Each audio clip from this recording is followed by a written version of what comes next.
Deputy Commissioner Fertel to speak about a distressing event in Sydney last night, an investigation into a serious crime that the New South Wales Police are undertaking. The alleged perpetrator is in custody of the New South Wales Police, and of course I understand coming just days after the criminal activities in Bondi Junction, Sydney and New South Wales is on edge, and there's understandable community anxiety at the moment. However, it is crucially important that the police are able to conduct their inquiries and finish their investigation.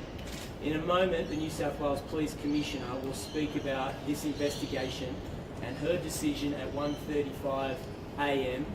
to determine that this was a terrorist act and investigation. That decision was validated by the Minister for Police at 1:44 a.m, with her contacting me at 2 a.m. this morning. This is a major and serious criminal investigation. It is crucial that New South Wales Police are able to devote their resources and intelligence, as well as officers, to the investigation of this crime.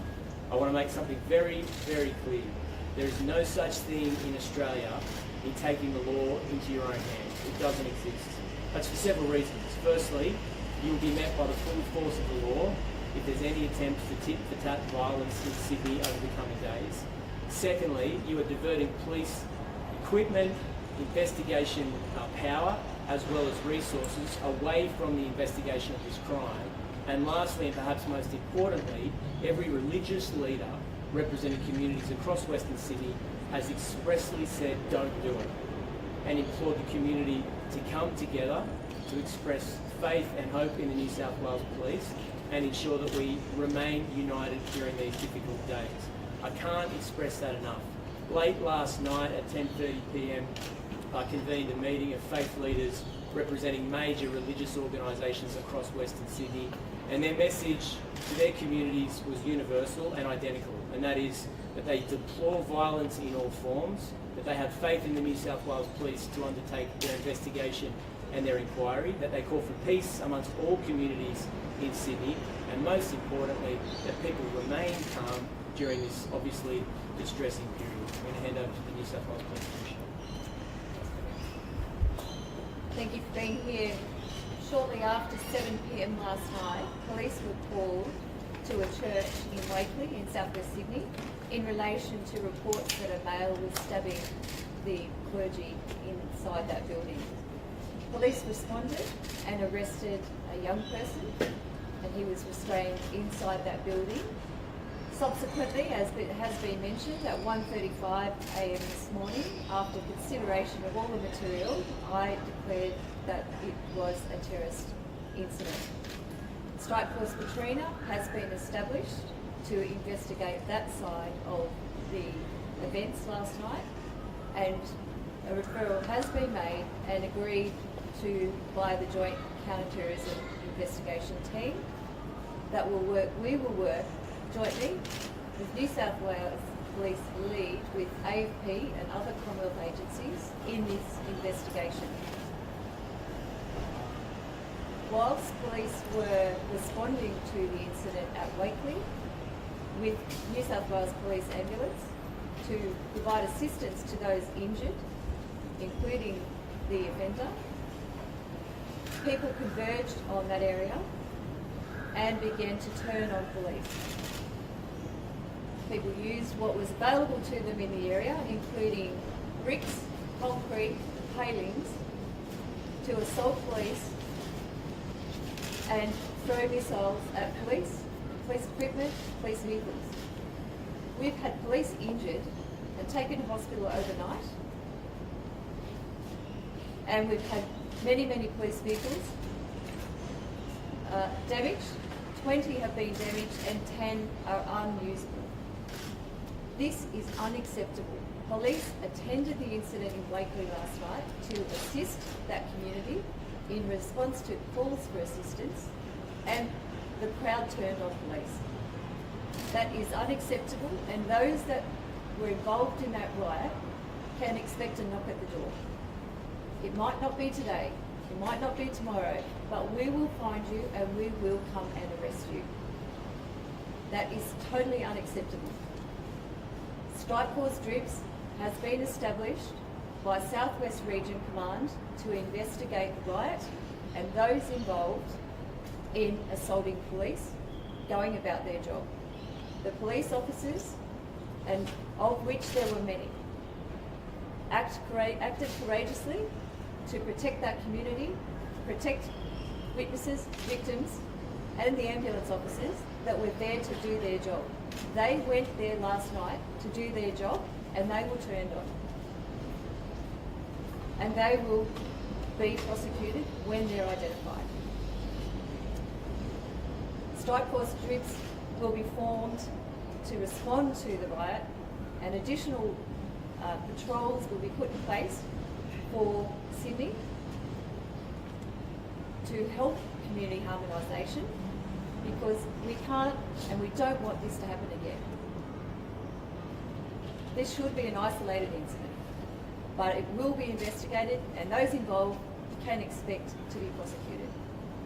Thank you. Are there any questions? I'll hand to Don Morgan first. Thank you. Thanks. Good morning, everybody. Last night, New South Wales Ambulance attended to 30 different patients that we assessed and treated over the course of about 3.5 hours. Out of those, 7 patients were transported to hospital across the Sydney area. 5 of them were by New South Wales Ambulance, 1 by New South Wales Police, and another patient was seen by private transport for a range of medical conditions and trauma-related conditions. Approximately 20 people were affected by OC spray, ovarian resident capsicum spray. One of the things I need to make most clear, this was a rapidly evolving situation where the crowds went from 50 to a number of hundreds of people in a very rapid period of time. Our paramedics became directly under threat and supported by police and had to retreat into the church. The paramedics that served this community and the police every single day were holed up in that church for 3.5 hours. 6 of our paramedics could not leave that facility for fear of their own safety from the community that they serve. I echo the words of the police commissioner. This is outrageous. Our people that do nothing but go to care and help every single day need to know that they've got the support of the community. If they don't have the support of the community, who will come and do these jobs? It is absolutely clear we cannot have these sorts of behaviours. These are the times to come together. The words of some of our staff last night were, this was terrifying and extremely violent.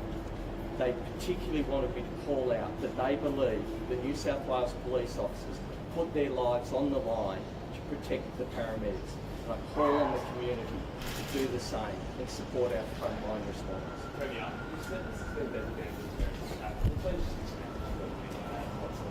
Well, the Police Commissioner may speak to that in a moment, but there's obviously clear legislative definitions about an investigation, police powers into that investigation, powers of arrest, as well as time in custody.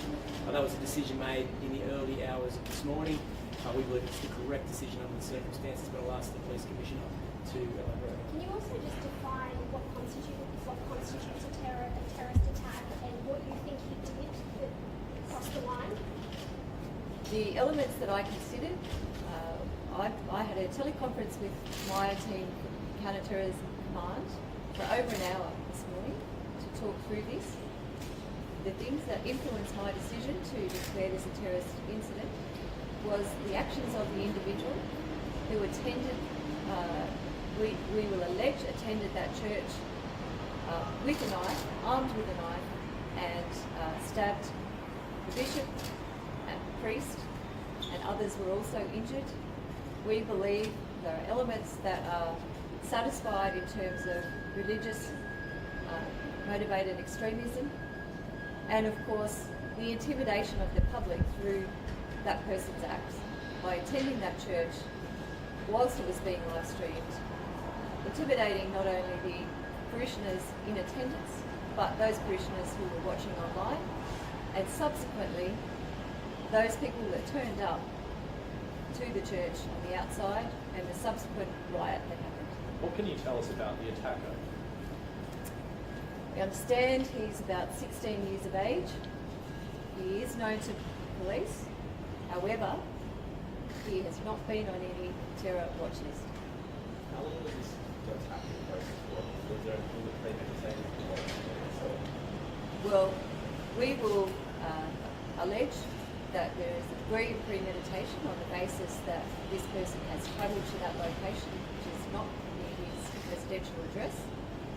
He has travelled with a knife, and subsequently the bishop and the priest have been stabbed, who are currently in surgery, as I understand it. They are lucky to be alive. Was he working with him? We believe at this stage he was acting alone. However, as you can imagine, this is very early on.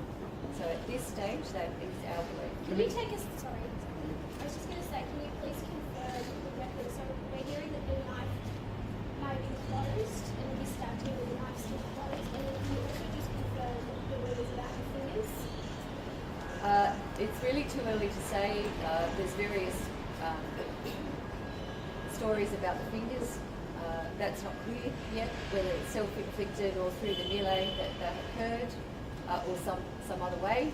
And I understand that it's possibly a flick knife, but yet that is to be confirmed as well. So just confirming, Commissioner, you don't know yet whether the crowd in their anger have cut off this teenager's fingers, or whether his own flick knife has caused that issue. Of course, it'll be really through statements from witnesses and victims that will determine that. It's a very important point. Of course it is. Of course it is. Yes. So, Very early to say. The victims are in surgery. The offender has been into surgery this morning. Too early to say. We will provide more information when it's available. Were his fingers injured before police arrived, or the first police arrived, or did that happen while police were in attendance? Yeah, too early to say. Can I just speak to that? Yeah. Certainly, I think it's important that we acknowledge Bishop Mar Mari, who is one of the victims at the moment seeking and getting care in a New South Wales hospital. It's important to note that the injuries are serious, and that is the basis of its designation as a terrorist act and a major investigation from New South Wales Police.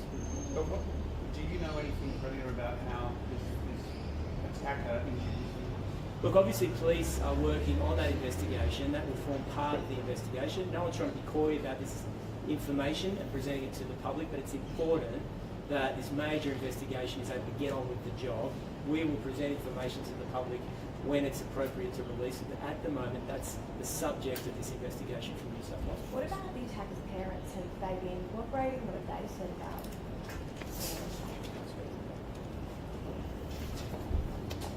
I understand that police have communicated with his parents, but I'm not able to talk about what the content of that conversation was, and it will form part of the investigation. As I said, the Strike Force Katrina has been established to investigate the terrorism side of this event.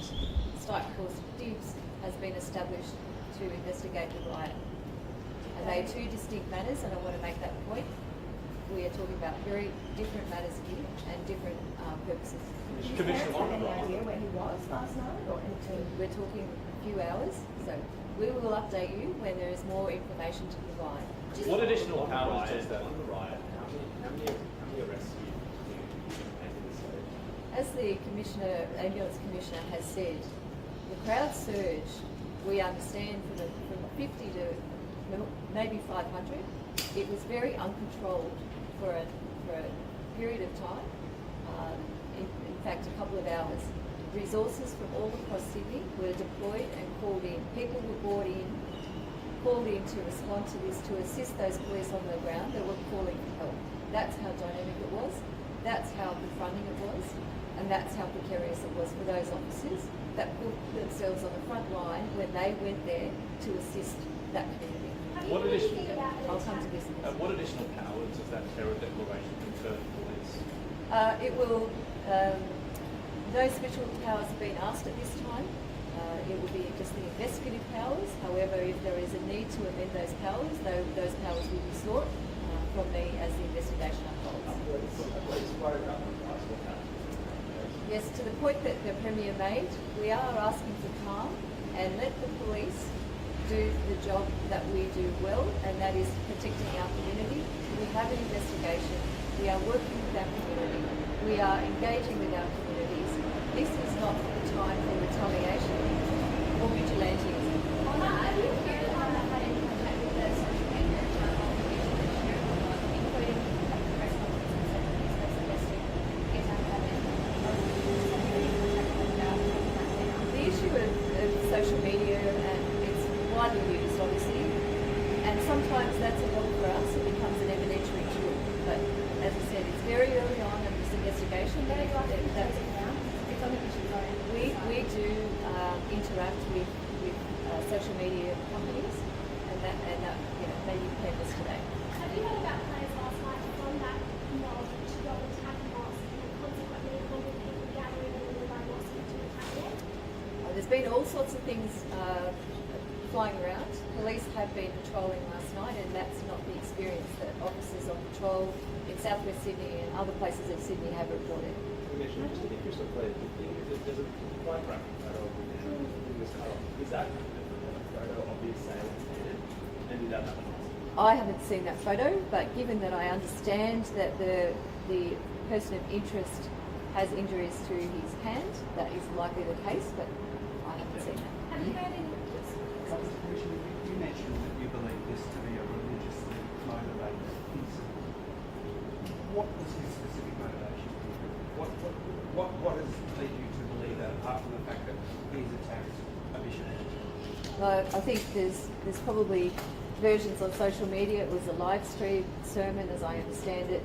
I understand that he made certain comments as he was approaching the bishop. There's been other comments made. Those comments and all that information available to us at 1 o'clock this morning, I took into consideration in making that declaration. What comments did he make? Around religion. It was centred around religion. Do you know anything about him being there or attending that particular church on Friday, a few days earlier? I'm not aware, and certainly if that's the case, then we'll pursue that as a line of inquiry. The local member dialect is calling for more police resources in Western Sydney. Police resources had to come from all over the city last night. Does she have a point? In these situations, and it's not unusual, a police officer facing that situation, and that's an unusual situation. This doesn't happen in Sydney. A Signal 1 was called by the police who attended and were surrounded. Police from all over Sydney responded, as we would, as I've done in my career. That's what we do to support each other. The welfare and safety of our staff is paramount. We all came together last night from all over Sydney. Our specialist resources were recalled. The Public Order and Riot Squad was recalled. Tactical Operations Unit responded. Whole Air responded. That's what we do. We work together. Will you be prosecuting those rioters who jumped on police cars? We will. They can expect to knock on the door. We won't tolerate that. Police officers were doing their job and they were attacked. That's the simplest I could put it. They were attacked. They can expect to be prosecuted. We heard earlier that this teenager was known to police but wasn't on terror watch list, so to speak. Were they known to police in another capacity, for instance, organised crime links or anything like that? As I understand it, not organised crime links, but he had come under notice. Not often. He wasn't well known to police, but I think the important thing here is that he wasn't known to us from a terrorism point of view. He was not on any terror watch list. So the issues are different. This is the first time this individual has come to our attention in this manner, and as such, we're treating it very seriously, as you can imagine. Sorry, has the bandt done an assessment of how many arrests may be made for riots or followed up? There will be a lot of work done, and let me tell you, we will work through it meticulously. For any footage, any evidence of any individual has participated in that riot and thrown missiles at police, injured police officers, damaged property, damaged the local community, we will be pursuing all those individuals. They can expect to knock on the door. Can I just say, sorry, Commissioner. Can I just say it's very important right now that people not respond to rumour on social media or even in this media conference today. New South Wales Police will provide information to the public based on their investigation, and rumours that spread in the community and start disharmony or breach to the public order very quickly. So wait for official communication from New South Wales Police. In relation to the police's actions last night, it should be understood that in a very short space of time, 2 strike forces were stood up. One to investigate this terrorist act, a second to investigate the near riot or riotous activities outside the church last evening. At the same time, New South Wales Police deployed resources to Western Sydney. At the same time, they deployed resources to other religious organisations and structures throughout Western Sydney in order to avoid retaliation or tit-for-tat violence. Now that is very important. That happened in a short space of time. Within a couple of hours, literally hundreds, if not 1,000 police were on the ground keeping the community safe. The message from New South Wales Police and the government this morning is very clear. Remain calm. Let the police do their job. Every major religious community leader representing the communities of Western Sydney have made an identical plea to the residents of this city, and that is let the police do their job. They've deplored violence and no one is asking for retribution or to take the law into their own hands. And it's my great plea to everybody in Sydney to heed those calls from the New South Wales Police, the government and major religious leaders, Islamic leaders, Christian leaders, united last night with one simple message: remain calm and please follow police directions. Last one, guys. Still deployed at all of those religious institutions that you left today? I can't speak to that specifically, but the New South Wales Police Commissioner has made it clear, and I have spoken to the local mayor, Frank Carbone, about increased police resources for what is obviously a combustible situation. But our hope is that it doesn't come to that, and that common sense prevails, the community remains calm, and we let police get on with the job of investigating a major terrorism investigation. Commissioner, can I speak on something Joe Couchy? There's reports around that he was at the Westfield in Parramatta and Penrith in the days leading and weeks leading up to the attack. Can you confirm whether it was true? And if so, is there a report you might have attacked in that Westfield? I've heard those reports myself, and we will be looking at all of those angles. I made it clear from the beginning that we will be going back in this fellow's movements and his history for days, weeks, and even into his childhood to get a better understanding of what he was thinking. I've made it also clear we may not ever get an answer, but we will get a picture of his movements and what he'd been doing in and around New South Wales and in Sydney in particular, and that will all be part of the investigation to help to understand motive. Thanks everyone. Just one more on the